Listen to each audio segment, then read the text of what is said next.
দর্শক, সিলেট টেস্টের চতুর্থ দিন শেষেই বলতে গেলে জয়ের দ্বার প্রান্তে ছিল বাংলাদেশ ক্রিকেট দল। অলৌকিক কিছু না ঘটলে এই টেস্টে বাংলাদেশের জয় আটকানো কঠিন ছিল পাকিস্তানের জন্য। তবে পঞ্চম দিন সকালে ভয় ধরিয়ে দিয়েছিলেন সফরকারী ব্যাটাররা। অভিজ্ঞ রেজওয়ানের সঙ্গে বেশ সাবলীল ব্যাটিং করেছিলেন সাজিদ খান। গুরুত্বপূর্ণ মুহূর্তে আরও একবার বাংলাদেশের ত্রাণকর্তা হয়ে আবির্ভূত হলেন তাইজুল ইসলাম। দর্শক, টেল এন্ডার সাজিদকে আউট করে স্বস্তি ফেরান তিনি। এরপর সেঞ্চুরির দ্বারপ্রান্তে থেকে রেজওয়ানা আর বেশিক্ষণ টিকতে পারলেন না। মুহূর্তে ম্যাচের চিত্র বদলে যায়। দর্শক, খুররাম শেহবাজকে আউট করে পাকিস্তানি কফিনের শেষ পেরেকটা মারেন তাইজুল ইসলাম। মিরপুর টেস্টে জেতার পর সিলেটের দাপটে পারফরমেন্সে ধরে রাখল বাংলাদেশ ক্রিকেট দল। এই দুই ম্যাচ সিরিজের দ্বিতীয় ও শেষ টেস্টে পাকিস্তানকে ৭৮ রানের বড় ব্যবধানে হারিয়ে হোয়াইট ওয়াশ করল টাইগার বাহিনী। তাতেই হয়েছে ইতিহাস। দর্শক, ঘরের মাটিতে টেস্ট ক্রিকেটে এবারেই প্রথম পাকিস্তানকে হোয়াইট ওয়াশ করল বাংলাদেশ।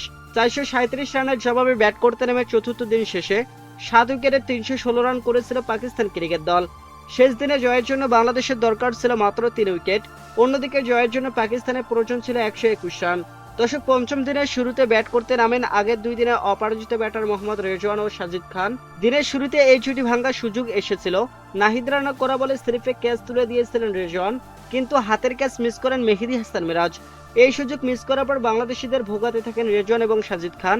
এই দুই ব্যাটারের কল্যাণে জয়ের স্বপ্ন দেখতে থাকে পাকিস্তান ক্রিকেট দল, কিন্তু সেই জুটি ভাঙ্গেন তাইজুল ইসলাম। দর্শক, সাজিদ খানকে আউট করার মাধ্যমে নিশের ফাইবার পূর্ণ করেন বাঁহাতি এই স্পিনার। আউট হওয়ার আগে ৩৬ বলে ২৮ রান করেন সাজিদ খান। দর্শক, এদিকে সেঞ্চুরি পথে ছিলেন পাকিস্তানের উইকেট কিপার ব্যাটার রেজওয়ান, কিন্তু তাকে শতক পূর্ণ করতে দেননি শরীফুল ইসলাম। মিরাজের হাতে ক্যাচ তুলে দেওয়ার আগে ৯৪ করেন রেজওয়ান। ১৬৬ বলে খেলা তারা এই ইনিংসটি ১০টি চারে সাজানো। অন্যদিকে রানের খাতা খোলার আগে আউট হন খুররাম শেহজাদ। আর ০ রানে অপরাজিত থাকেন মোহাম্মদ আব্বাস। বাংলাদেশের হয়ে সর্বোচ্চ ৬টি উইকেট নেন বাঁহাতি স্পিনার তাইজুল ইসলাম। ৩৪.৩ ওভার বল করে ১২০ রানের খরচায় ৬টি উইকেট পেয়েছিলেন তিনি। এছাড়া ২টি উইকেট নেন নাহিদ রানা, আর একটি করে উইকেটের দেখা পেয়েছেন শরীফুল ইসলাম এবং মেহেদী হাসান মিরাজ। সিলেট টেস্টের শুরুতে ব্যাট করতে নেমে লিটন কুমার দাসের সেঞ্চুরি নিষেধের প্রথমে ইনিংসে ২৭৮ রান করেছিল বাংলাদেশ ক্রিকেট দল। জবাবে ২৩২ রানে থামে পাকিস্তান ক্রিকেট দল। ফলে ৬৬ রানের লিড পায় স্বাগতিকরা। দ্বিতীয় ইনিংসে বাংলাদেশ ৩৯০ রান করলে টার্গেট দাঁড়ায় ৪৩৭ রান, কিন্তু পাকিস্তান অল আউট হয়েছে ৩৫৮ রানেই।